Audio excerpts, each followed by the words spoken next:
Good morning, everybody. Thank you for joining us. And thank you, Emmy, to play the bumper video and the countdown. Selamat sore, Indonesia. Terima kasih udah berpartisipasi. In the second day of Winner and the third session of the Renewable Energy session of Winner 2020, our team would like to present on the current energy provision in Indonesia and also the energy storage as part of the solution.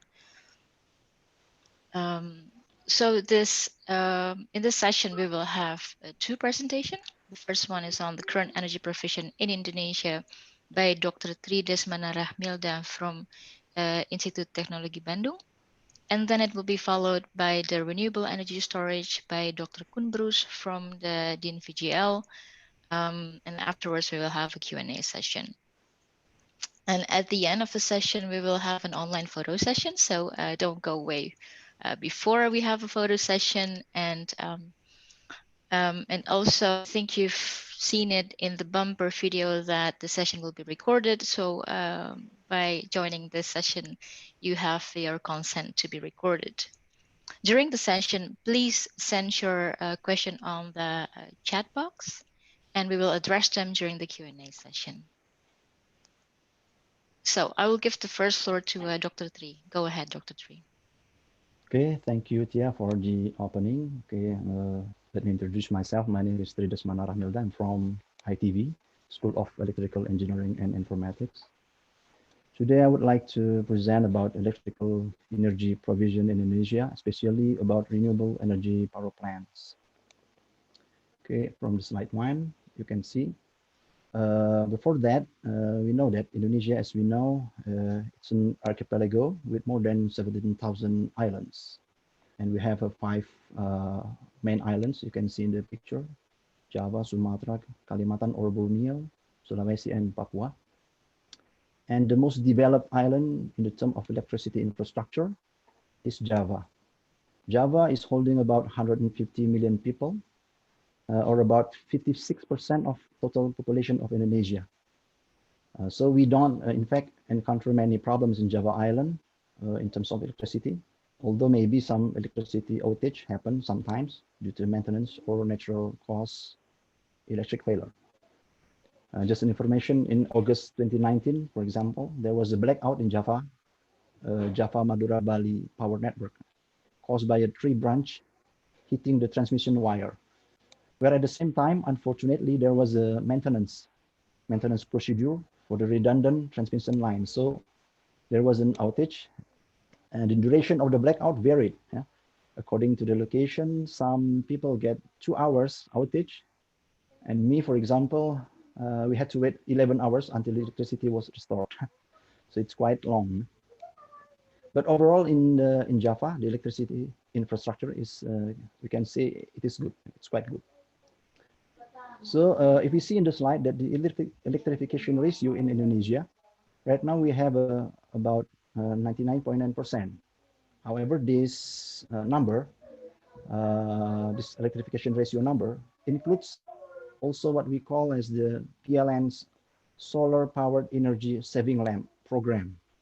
So this program, this energy saving lamp program, in fact, does not install the PLN cable to the people residents, but only to provide an equipment consists of some energy saving LED lamps, batteries, and solar panels. Therefore, it is not really electrified. So the electrification ratio real number is less than that. And also we have also the problems with the electricity in small islands and remote islands, remote areas. Usually we call these areas as outermost, frontier, and underdeveloped. There are problems to reach these areas due to their locations, such as remote islands, or they are located in the mountains, for example. So it is not easy in Indonesia to reach the people in these areas, and also for the PLN to reach them. Next, please, Tia. Next slide. Okay, this slide is also picturing the electricity condition in terms of availability and reliability, especially in outside Java Island. So as you can see in the slide, because of the slow growth of the power plants, for example, in Sumatra Island, we encountered the increase of power failure duration compared between 2014 and 2018.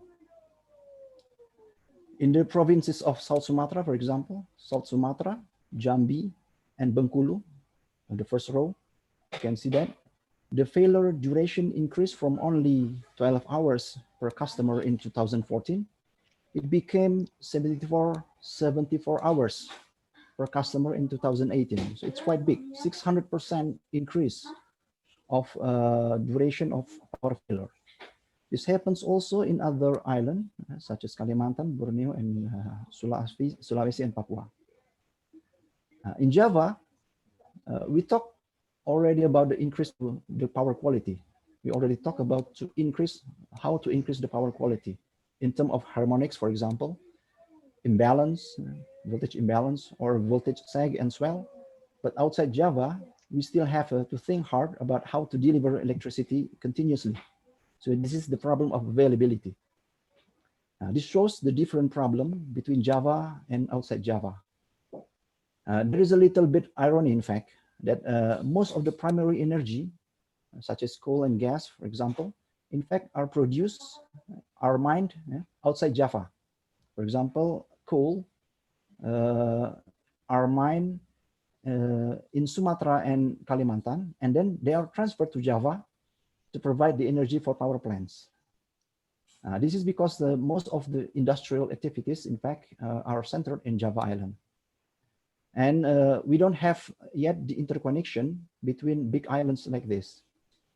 We have already the interconnection system for Java, Madura, and Bali Island, but for Java, Sumatra, for example, we don't have the interconnection yet.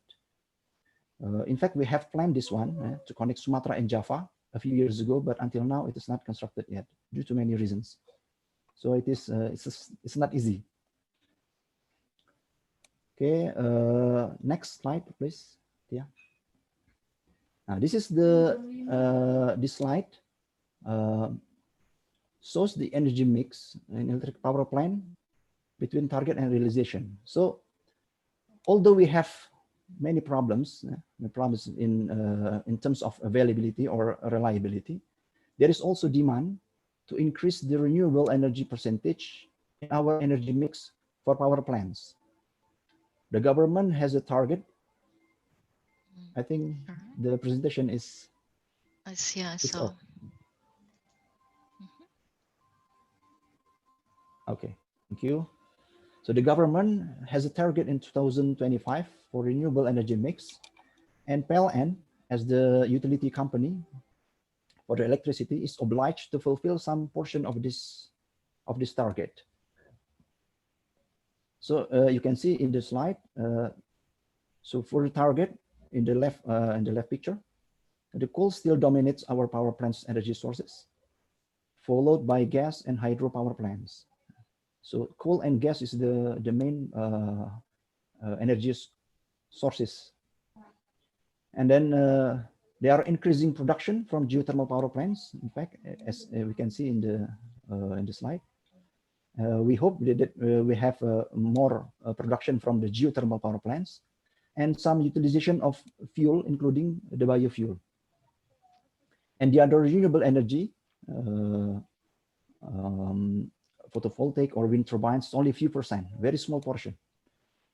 It is the target. And the realization until May 2020, and if this number hold, because this is May 2020, and we are not in the end of the year yet, the coal power plant still dominates with 64%. So only less than 2% miss the target. Geothermal and hydro surpass the target. Gas is still under target. And we can also see that the other renewable energy give only very small portion and still also under target. So there are many things that we have to do in terms of this plant targeted. Okay, next slide, please. Now, this is the detailed number, the exact number between targeted number and realization in May 2020. So we can see that for example, for the renewable energy based on power plant, renewable energy based power plant production is 14.21% of the total electric energy produced by PLN until May 2020. If these numbers hold until the end of 2020, we will have around 38 gigawatt hour produced by the renewable energy. So the estimation is surpassing the targeted production as mentioned in national budget. So it's a good news, yeah, in fact. So in this case, PLN is very optimistic and serious to construct more renewable energy-based power plants. In this slide also, we have see that a little bit different from target and the realization is the portion between geothermal and hydro. In the target in the budget, national budget, hydro is more than geothermal, but in the realization until May 2020, the geothermal produced more than hydro. Okay, next slide, please. PLN, they also gives their planning about the energy mix until 2024. This diagram shows the power plant capacity in megawatt according to the power sources. So if we follow the business as usual line, we only have 12,800 megawatt in 2024. In this case, the Ministry of Energy and Mineral Resources, they try to accelerate this growth by pushing a program through the RUPTL, the Plan to Provide Electricity. Through this incentive, we at least have around 17,000 megawatt of power plants based on renewable energies in 2024. But recently, the government pushed more through the RPGMN, Midterm National Development Plan. You can see in the third line, RPGMN. Push more, the government, the central government, Jakarta, push more. And we are looking forward to have around 19,000 megawatt in 2024 for the power plants based on renewable energy sources. PLN itself, they form a green booster projection. They have a new program called as the Green Booster Projection to accelerate this one for the renewable energy utilization in power plant. And we hope we can see 22,000 megawatt of renewable energy power plants in 2024. So this is quite ambitious, I think. The cooperation between ministry, government, and the PLN. Quite interesting to see. Next slide, please. This is the detailed plan about the estimated program, estimated installed power plant. In this case, hydro, for example, through the RUPTL, there will be 3,700 megawatt new power plants. In addition, there will be additional power plants from RPGMN, new initiative program. It's about 203 megawatt. Not forgetting the Green Booster program from PLN, about 400 megawatt for hydro. So in total, the new planned power plants based on renewable energy is about 5,200 megawatt in 2024. It's quite ambitious and optimistic, but we are looking forward to able to reach that. Yeah. Okay, maybe next slide, yeah, please. So next, what is the point of this presentation?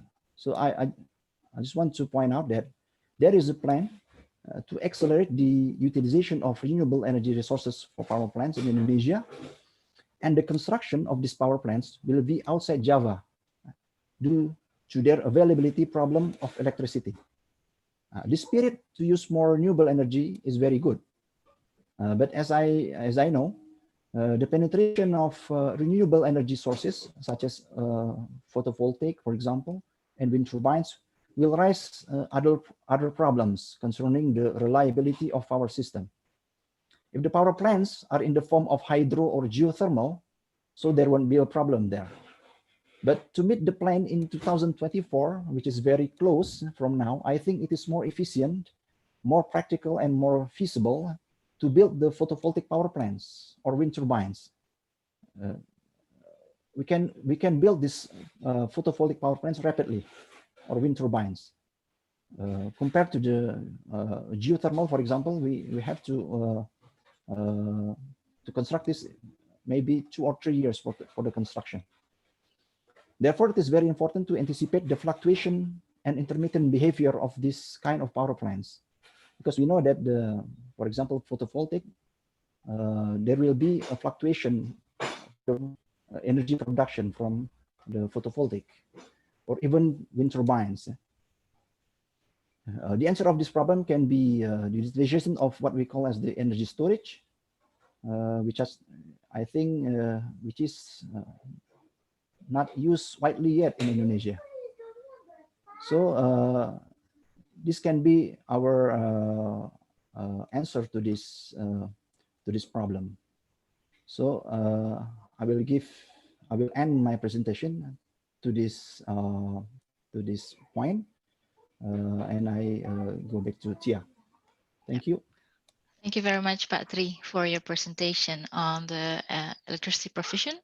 And indeed, the questions that have been posed by Tri on the power fluctuations and the power system stability.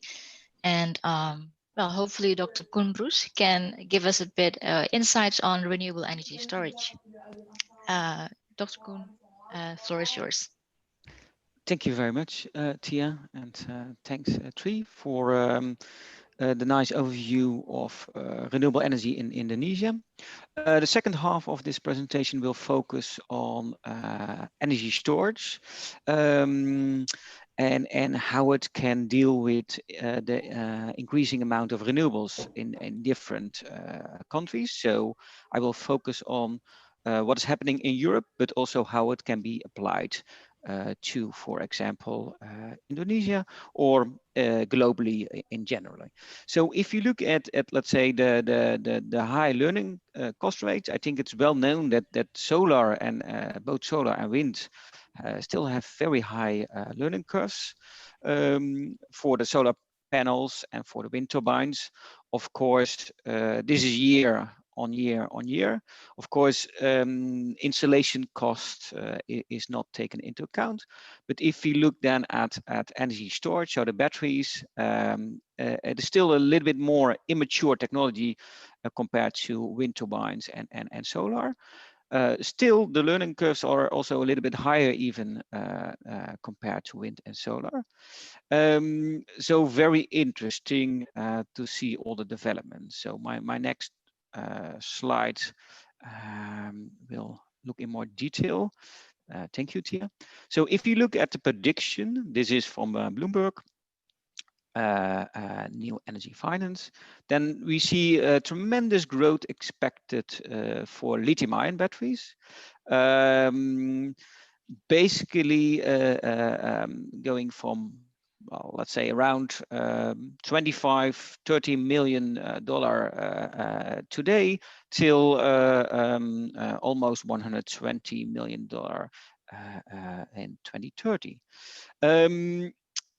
And my focus is also on in this presentation on lithium-ion. I have to admit that pumped hydro is one of the very interesting energy storage technologies as well.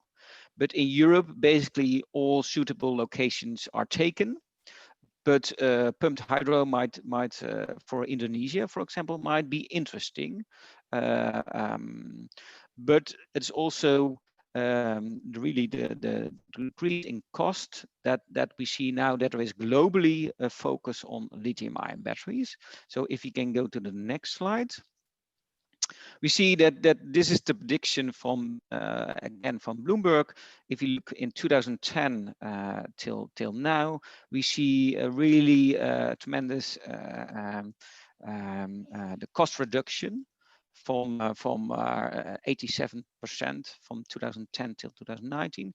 So batteries are still expensive, I would say, but if you compare from 2010 till now, you see that there was a tremendous cost reduction already.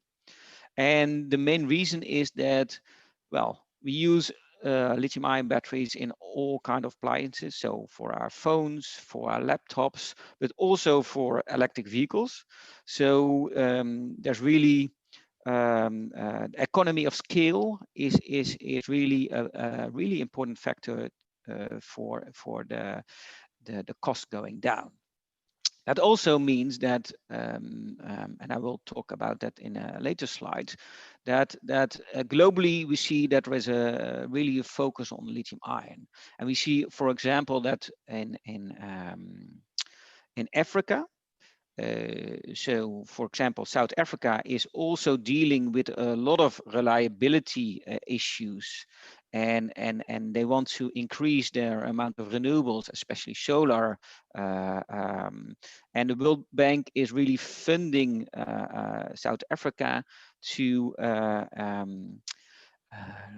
place battery, lithium-ion battery storage for the increase the reliability of the grid, and also to deal with all the new renewable solar farms coming into South Africa as well. So they just received funding from the World Bank, and they will build a very big energy storage system, about 800 megawatt hours next year. So to put that in perspective, so 800 megawatt hours, that is about 440 feet containers. So that gives you an idea about the size. So in South Africa, for example, they will use different locations, especially to deal with the reliability and stability of the grid. And that's also why in Europe you see a lot of focus on lithium-ion batteries. So if you can go to the next slide, please, Tia. So here you see, let's say, the cost predictions. So in the left picture, you see that the bigger, let's say, the installed system is. So if you install a system of 50 megawatt hour, the capex, or the capital cost price, is much lower than if you install home storage, for example, very small units. So looking at applications as well, we see a lot of what we call in front of the meter big utility scale systems in Europe, but also globally. And if you look at the right picture, we see that the system cost is not only the batteries, but also power electronics, grid connections, transformer, even developer margin, but that's all going down as well. And even this picture is already a little bit outdated, because in 2020 we see in the slide before that the blue part, so the battery rack price, was already 135 instead of the prediction here in that it's still 173 in 2020. So that's the blue part. So interesting to see that, and this did come out in 2018. So interesting to see that already 2 years later, that even the predictions of Bloomberg are already a little bit outdated, and the batteries are getting cheaper than even they expected at the time. So I think that's very interesting to notice as well. Maybe next slide, Tia. Well, if you then are going to talk about applications, and especially also where you can use energy storage systems, one of the most interesting options is if you need to shift basically your energy. So if you have a lot of solar energy, well, during the noon, of course, you have a lot of production, but in most countries, the demand peak is in the evening, actually. So if you want to match that, you need to store that. And what we call co-location of energy storage with solar parks is a very good way to deal with the mismatch between demand and supply. So this is one of the applications, and actually this is used, for example, today in California, in Australia, and they are building really big battery systems now. So the biggest battery system currently is in California. It is about 250 megawatt hours, but they're already having plans for next year to go over 1 gigawatt hour. So it means that battery systems are becoming bigger and bigger as well. Okay, if you then go to the next slide, then this is so not only the peak shifting is one of the applications in, for example, California or in Australia, but also they have to deal with the fact that during sunset, for example, your complete production is going down quite fast, and your conventional power plants need to cope with that drop in production or the increase in the morning, of course, and it's going so fast that increase and decrease in production that normal power plants cannot cope how fast it is. So what we call ramp rate control. So you need to have energy storage to make the ramp of the solar production smoother, so conventional power plants can cope with how fast they need to turn on and turn off. So in California, it is mandatory to because they have so much solar energy, they need the energy storage, the lithium-ion energy storage systems for this ramp rate control. Otherwise, they would have every morning and every evening they would have a blackout because the system cannot cope with it. So it's interesting to see that currently the biggest lithium-ion system globally are being built in California for this reason. So not only energy shift, but also for the ramp rate control. If you can then go to the next slide, Tia, please. Of course, it is not only about this energy shifting and also ramp rate control. It is also in a lot globally, in a lot of cases that, well, the grid is just limited. So to give you an example, in Europe, the grid is quite stable, but also in the Netherlands, for example, we see more and more that new solar parks are having trouble to connect to the electricity grid because there's just not enough available. So and we see that this is a common factor in also, for example, Africa, but also in Indonesia, you have in a lot of cases a limited grid connection. So if you want to connect your renewable solar park, for example, at that location, because it's a very suitable location, then yeah, or you need to wait before, let's say, the grid is upgraded, but you can also place energy storage next to the solar park, and this is called basically grid upgrade deferral. So you don't have to upgrade your electricity grid in that case for the coming period. You can just wait another X amount of time, 5 or 10 years before you need to upgrade the grid. Or if that's not possible, there you can also have congestion management, but it's basically then a little bit wasting of renewable energy. So, but the business case is to see what is, let's say, if you have only a little bit amount of congestion, then it might be cheaper to just do congestion management. But if, let's say, your grid connection is really limiting your renewable production, then energy storage might be a very good solution. If we then go to the next slide, please. Yeah, so it's not only about these very big utility scale applications.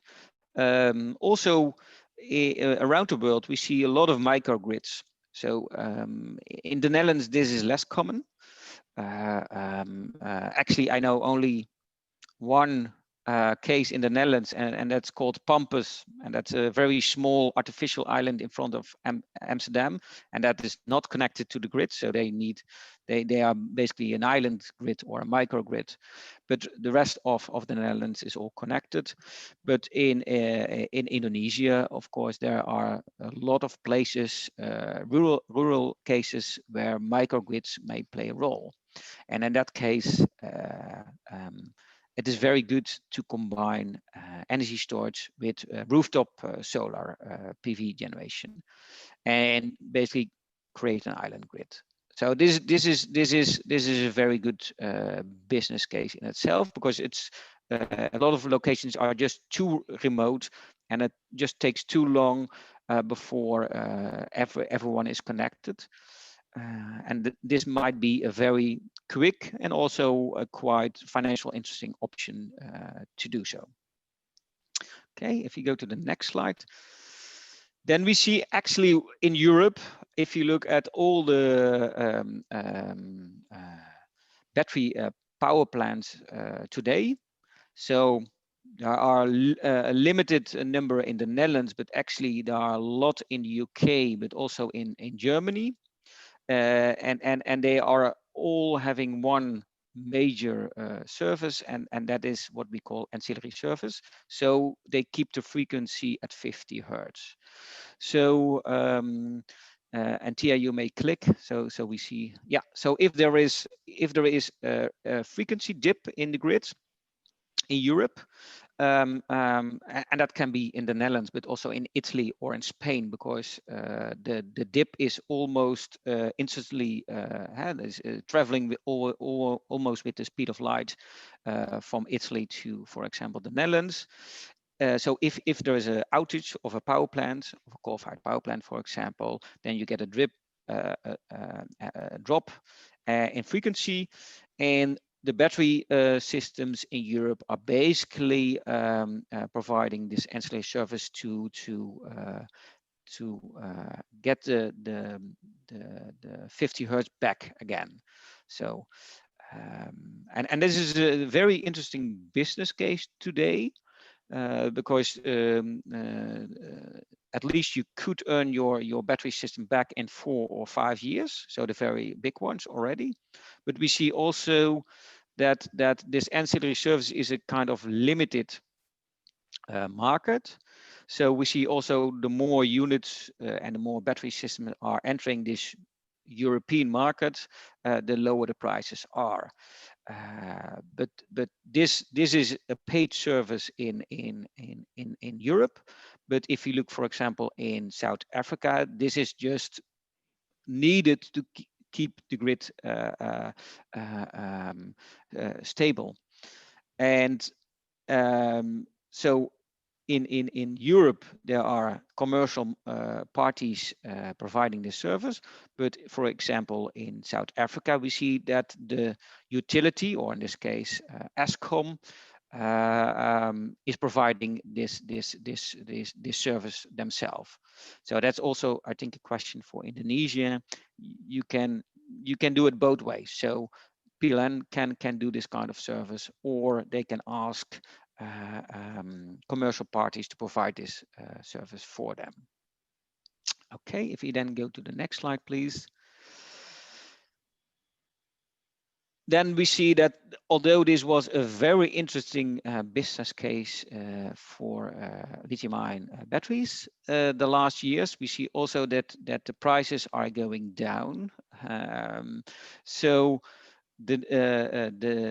yes, the new investment costs for batteries are cheaper today than they were in, for example, 2015. But if you look at the prices in this kind of ancillary market, then we see that the prices are going down. So well, funny enough that at the moment the business case stays around, let's say, the return on investment around 5 years, because yes, the prices you get are dropping, but also the investment cost for the batteries is lower. So it is a trade-off, I would say.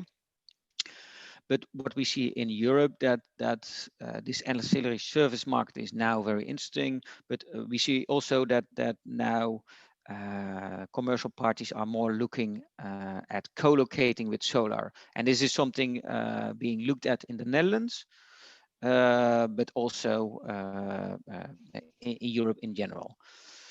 So for the next years, we expect that we will see the same kind of service what we see now already in California and in Australia, that you just need to co-locate energy storage with your new solar parks. So that is the expectation for the next 5 years, I would say. So if you go to the next slide, I just give 2 examples that let's say are applicable in Europe, but also can be used in Indonesia. So they're now also looking in the Netherlands. So this ancillary service, can I stack this, and they call it benefit stacking, with peak shifting, for example. So I not only get revenues from the ancillary service, but also from the peak shifting. And this is actually possible. It is allowed, but it is still not done frequently, at least in the Netherlands. And that is because it is only interesting to do this kind of service if you also have a limited grid connection. And in the Netherlands, most renewable parks, wind or solar, don't have a limited grid connection yet. We expect that in the future, the new wind and solar parks might have a limited grid connection. And in that case, this benefit stacking is very interesting. I think particularly this application is also interesting for Indonesia, depending on how Indonesia is dealing with this ancillary service. But you have a lot of locations that are having a limited grid connection. So then you can look if you can do more than one thing. And that's good for the business case as well. And if you then go to more, let's say, home storage application, that's my last example. So if you go to the next slide, this is something which is a business case in the Netherlands already currently.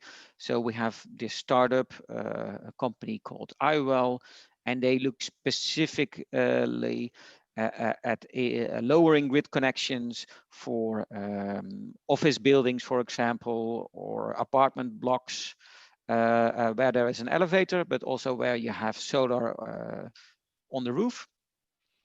So if you lower the grid connection, actually the big grid connection is needed for the elevator, because the elevator has big spikes when you go up or down. And for energy storage, if you put it next to, let's say, or in your office or in your apartment block, you can basically lower your grid connection. Your elevator can still function quite well.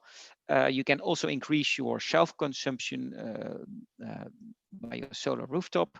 So this is also a business case currently that has return on investment about 5 years. At least that is what iWell claiming. And this might be also a very interesting application for Indonesia as well, depending on on how much savings you have from lowering the grid connection, of course. In the Netherlands, that is, let's say, if you go for from 3 times 80 amp to 3 times 25, you save about 1,500 euros per year. And that's already very interesting to build on a business case. And if you can also increase your self-sufficient rate by increasing using your solar also for your evening peak, this becomes a very interesting business case. So hopefully this gives you an idea about possible applications and uses in Indonesia as well. And at least it gives you some insight how we use energy storage and particular lithium-ion batteries in Europe and in the Netherlands. Okay, thank you very much. And I think any questions? Yeah, thank you very much, Koen and Tri. I will stop sharing because then I can see the chat box if there are any questions here.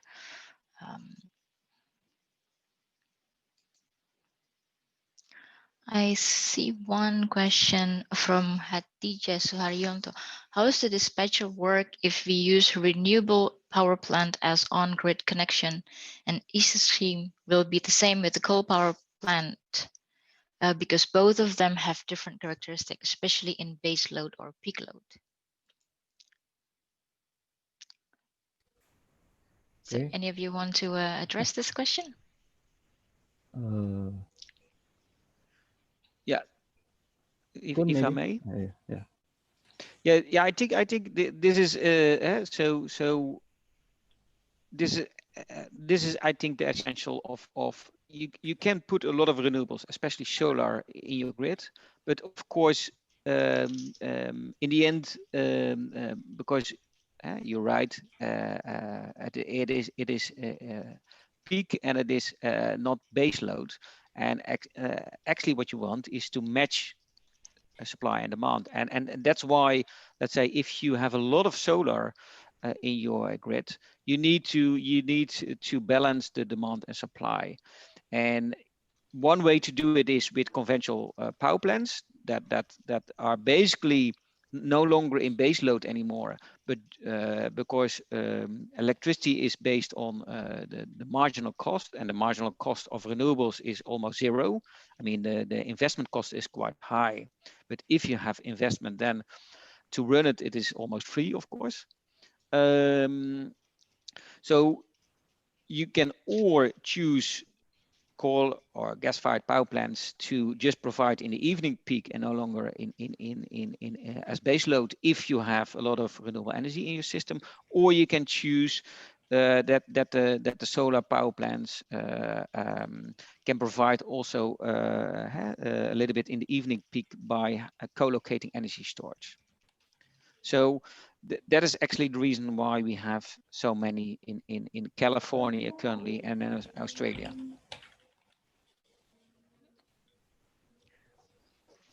Maybe I can give a little bit additional information. So normally, basically, we pick as much energy as we can from the renewable energy, and then the other power plant will go lower or will go higher according to the load. So there is a what we call as the swing power plant that can compensate the energy needed by the load. So normally we have to take as much as we can from the renewable energy sources, and this is the normal operation of how to connect the renewable energy sources to the power plant. And I think if there is a very big change or very big rate of change in the power system, there will be this is the role of the energy storage to cope with that. This is one of the, I think, the utilization of energy storage, because the energy storage, it is connected using the power electronics system, which can respond, which have they have a very fast response to this rate change. If there is a very big change during the fluctuation caused by the renewable energy sources, I think something like that. Yeah. Yep. Yeah, I don't see more questions on the chat box. So if you have any more questions, you can also address it now, unmute yourself and or raise your hand. I just want to ask to Koen a little bit because I have a curious thing. What about losses? Can we decrease or lower the losses in the system using this? Because I see you have the congestion management system by using this energy storage. What losses? It is possible to decrease the losses in the system using this kind of energy storage? Well, it's an interesting question because let's say lithium-ion batteries, if you look at round trip efficiency, so completely charging and discharging it, let's say the round trip efficiency is around 90 or 92%. So you lose about 8 or 10%. So in principle, you lose energy by using batteries. But if you have a renewable power park, solar park, that has a limited connection to the grid, and you need to have congestion anyway, so you cannot provide everything, then actually you might save energy. Otherwise, you need to congest more energy, do congestion management. So it's a little bit, if you look at the complete system, you can save, I would say. But if you look only at energy storage, the batteries, well, they are loss making because the round trip efficiency is 90% more or less. Okay, thank you. Well, thank you. Do you have any questions to three? No. Just curious just now. No. Maybe I have one remark. I think, well, in Europe we have, let's say, not many suitable locations for pumped hydro anymore. And pumped hydro is also very interesting if you look at cost. But this might actually be interesting for Indonesia, because I think you have probably more suitable locations still available. Yeah, you're right, because in Indonesia we have many mountains. Yeah, so we have, as I know that for the pumped hydro storage, we need higher land and lower land, right? So in Indonesia we have many mountains, and we haven't calculated this yet as the potential of energy storage system in Indonesia. So maybe this is one of our solution to our energy storage problem in Indonesia, I think, for the pumped hydro storage. But I think right now, until now, we don't see many companies interested to go to this area, to the pumped hydro storage. Not many. I saw in Australia, I think they have several pumped hydro storage. Japan also, but Indonesia, I think we have only one or two, and not so many companies interested in this area. Okay. Okay, so there are still many challenges in the renewable energy storage in Indonesia, both on the physical and also the investment part, probably.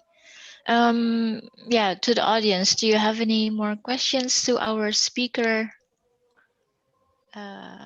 Okay, Freak. Well, you can also unmute yourself and tell the question, or I can also read it. Well, you showed very promising figures on the uptake of renewable energy mix in Indonesia. That is great, as our goal is reducing CO2 emission.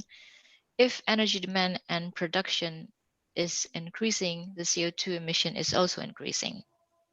This is not very well reflected in the percentage share what are the trends on the energy demand in Indonesia? Are there also initiatives for energy savings? Okay, so the trend of energy demand in Indonesia is quite high. Yeah? So the rate of increasing demand of energy is about 7% per year in Indonesia. So in fact, we have to produce more and more energy, and we have to construct more power plants, in fact. But in 2020, because of the pandemic, COVID-19, we have a minus economic growth. So for 2020, there is an anomaly. Okay, but in average, we have 7% growth of energy demand, and so that's why we have to install more and more power plants. And as I said just now, there is a spirit, in fact, in PLN or in the government, they have a spirit to install more and more renewable energy for the photovoltaics, for example, mostly for the photovoltaics, in fact, because for hydropower plants, we have only in Java, the most of it in Java, and geothermal is also in so many potential in Java. We don't have any data yet outside Java for the geothermal and hydropower plants. So we rely mostly in photovoltaics in outside Java, for example, in Sumatra.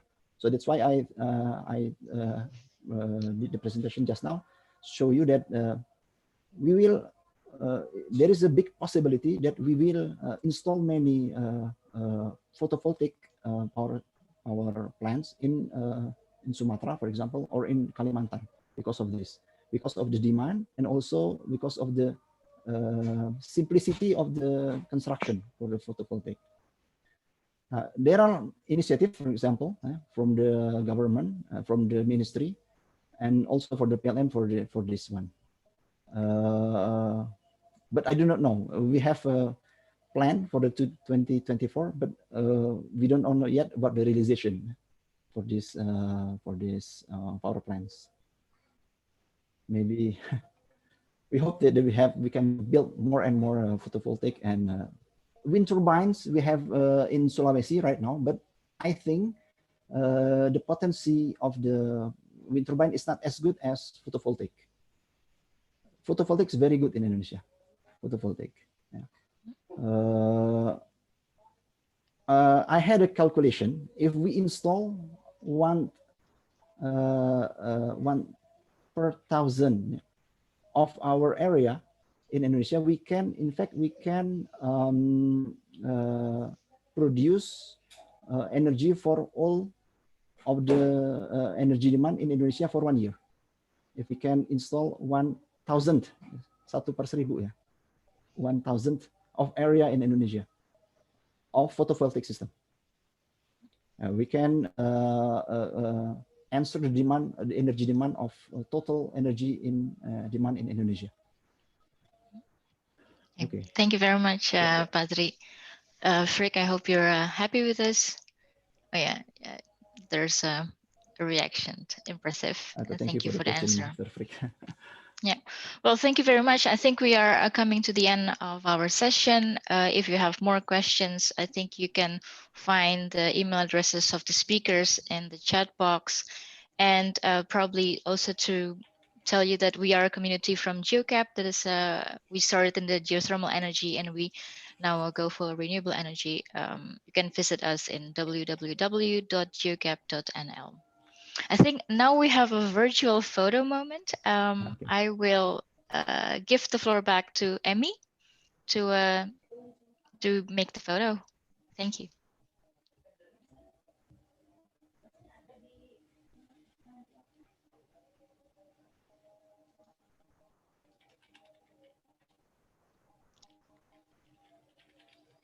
Probably I would ask all participants to turn on the video so we can see you.